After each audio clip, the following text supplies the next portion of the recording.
my sermon is everyone is struggling, and that's because everyone is struggling. It's actually the first three words of the Divine Principle. Everyone is struggling to attain happiness and avoid misfortune. It's very true to me, and I find that even more so than the Bible or other religious writings. It's probably the most truthful three words ever put. So, from there, we are all struggling, really, for many reasons. Sometimes we're struggling to find food to eat every day, or sometimes people are struggling to become better sons and daughters of God. However, realistically, we live in America right now, so coming by food, for us at least, isn't that hard to, it's not that hard to get. Us as a congregation, I think we all have that comfort. We have a place to rest, we have food to eat. Our struggles more come in the form of finding parking spots, or putting our kids to bed, finding a movie to watch, things like that. So, I really feel that these struggles that we create are, these struggles are struggles that we create for ourselves. So they're not actually that serious. Fortunately for us, we don't live in a third world country where we have to struggle to survive every day. But struggles are small, but we make them very big. It really reminds me of this thing that I guess more second generation would understand, but it was the first world struggle memes. And they're really funny. Some of them say, I have nothing to drink except all this free, clean water. Sometimes we want to drink soda or something like that. So we create that into a struggle. Or one pillow is too low, but two pillows are too high for our comfort. So we create that as a struggle. It's not really a difficult thing, in the grand scheme of things, but we make this small thing really, really big for ourselves. So for today, I want to talk about a struggle that I went through myself that was actually really small, but I really made into a big thing. And actually, as something that we could participate together in as a congregation.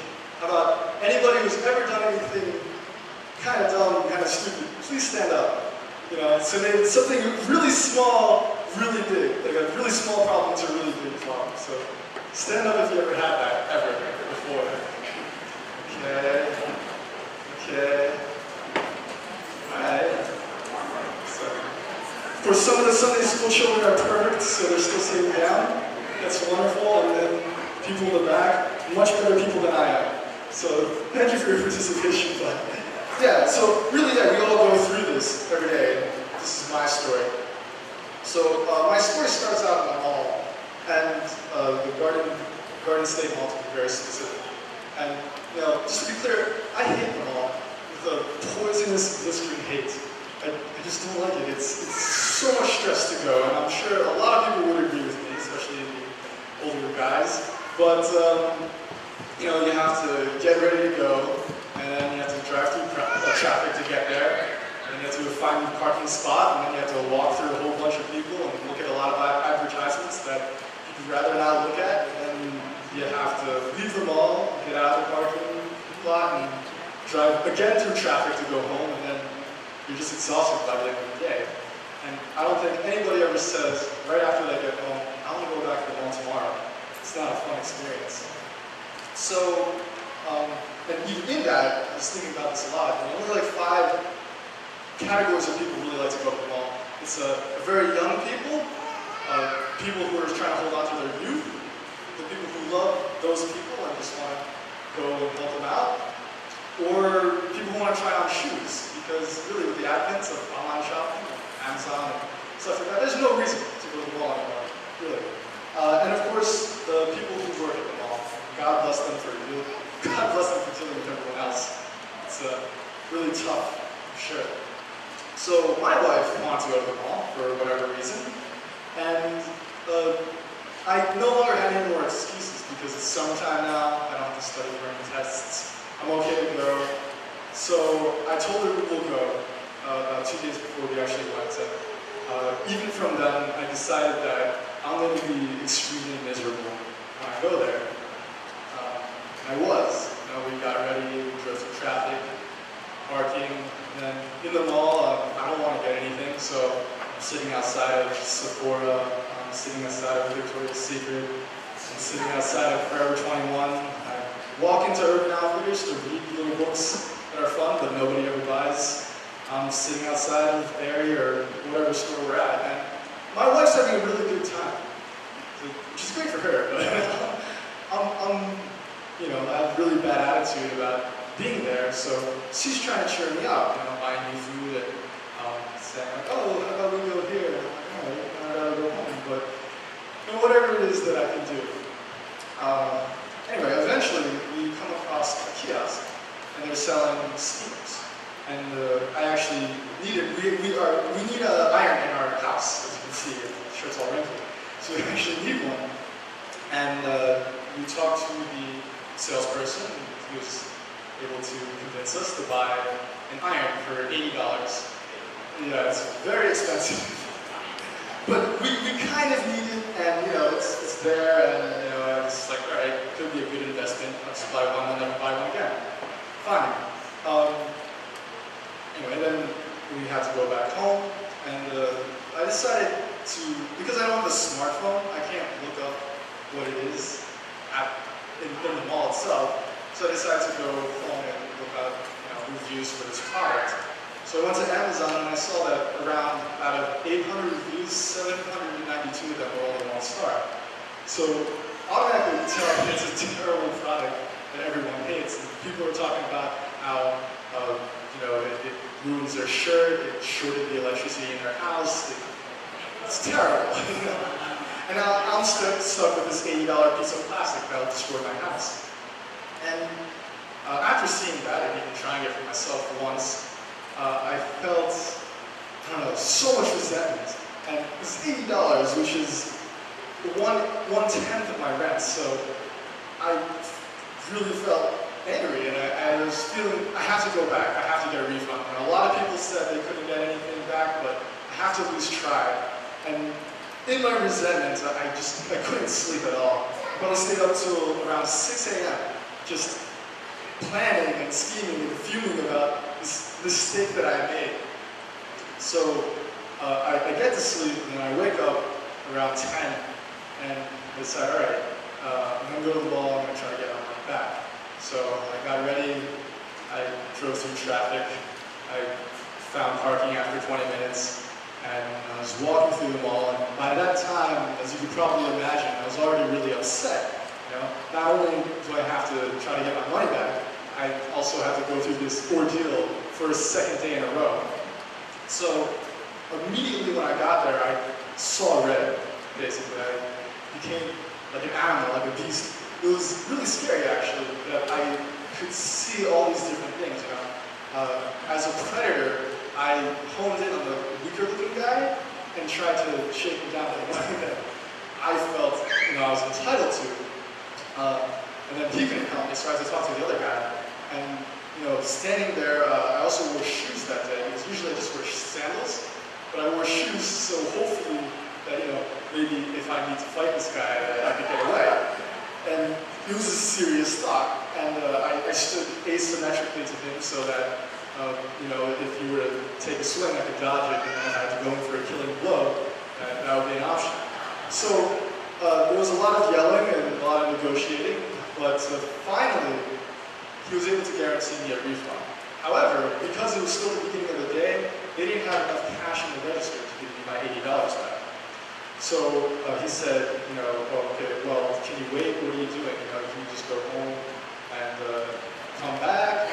Or can you go shopping? I was like, no, this is the only reason why I came. I live 20, 30 minutes away. I'm not going to go home.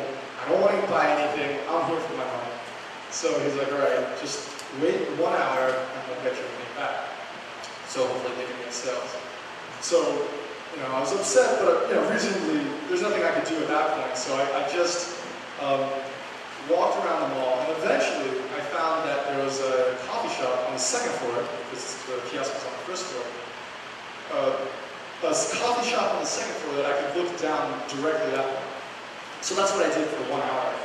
I watched them intently, like a hawk, watching, you know, a mouse or something like that. I recorded, I have in my notebook, every single, like all the times that people, they went for bathroom breaks, or every time they went to go eat for lunch or something like that, every sale that they made, and just things like this to try to keep my mind occupied and to keep my hate going so I could yell at this guy again. And that went on, and then after 1 hour, I went back downstairs to talk to them again, but they still hadn't sold anything, which I knew because I documented that very well. So I kept talking with them, and eventually I got them to give me all their petty cash, which was only $44, but they didn't have any cash in the register because of that. I just grabbed it, and I told them I was going to come back again in 2 hours, and I walked away, and I watched them again.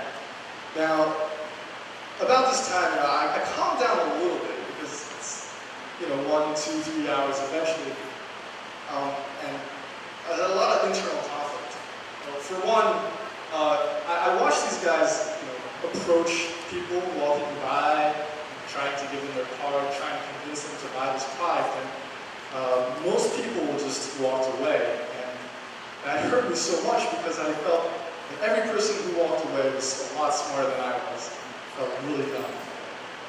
But another thing was that the people who actually did buy, I felt really bad for them too, because they were being sold a really bad product. And a part of me wanted to stand in front of the kiosk, because it's not illegal to do so. Just stand in front of the kiosk and just tell people, this is a cheap product, don't buy it, it's a scam, just run away as fast as you can. Part of me wanted to do that, but another part of me knew that if they didn't make any sales, then I wouldn't get the money back. So it's a really big internal kind of conflict. And eventually, at the end of around 2 hours, I saw a woman who was buying 4 of these at one time. So that's easily anywhere between $200 to $400 that she was spending on this. It's clearly this big piece of plastic. So I was really upset, but at that point I couldn't do anything, and I tried to justify my actions by saying she has to make her own mistakes. So I finally talked to them again. I got my money. I just walked away. And since then, I had a lot of emotions after that. Just really trying to internalize what it was, if anything, that God was trying to tell me through this experience. And from the many different things, I feel that I got 2 solid points. First one is that from the beginning, just like the first world problems that I talked about before, I created my own struggle, which turned into the creation of my own suffering. Now, struggling is okay, actually, because I view struggling as a gift from God. You struggle, you face problems, but then we're able to overcome and grow from them. But suffering is something that we can completely avoid if we decide to. And there's an interesting quote from Buddha, which goes, suffering is a pervasive human condition, a sort of illness generated by the self through false attachments. So what I feel from this quote is that we let the environment take control of our feelings, take control of who we are, and through that we become terrible people. And it's something that just makes us miserable. I decided at the very beginning to be miserable, so that's how I became. It's like a self-fulfilling prophecy, and really destroys everything that we are as God's children. And that got me into my second point. These salesmen of this steamer, this iron, they were selling this product, but they knew, I'm pretty sure that they knew it was a cheap and unusable product. But they kept doing it anyway. However, even though they were doing that, my standard as a second generation, as a family church member, and even just as a child of God, I shouldn't lower my standard because they lowered their standards. I should be representing myself as a child of God in the best way possible. And we do that all the time in our day-to-day lives. If we're just sitting down and being lazy, people view us as being this cheap, lazy kind of person. we go out, and we have many opportunities to do so, but if we go out and become the greatest people that we can be, it's really a testament of God's power and love for all people. And I really find that through our community, we have so many opportunities to do so. There's a lot of different service programs we can join, or there's even God's Own to go, and just witnessing and anything and everything that our church offers, we can show others and represent ourselves as these very valuable things. And there's also in our church a lot of ways to refine and make ourselves stronger. There's coming to church service every week. Okay, at home, there's even DP Slam and the Young Service for the second generation. So there's all these different things that we can do to make ourselves stronger. And I just want to end with one quote from the Bible. This comes from 2 Corinthians chapter 12, verse 9 through 10. But he said to me, "My grace is sufficient for you, for my power is made perfect in weakness. Therefore, I will boast all the more highly of my weaknesses, so that the power of Christ may rest upon me. For the sake of Christ, then I am content with weakness, insults, hardships, persecutions, and calamities. For when I am weak, then I am strong." Thank you.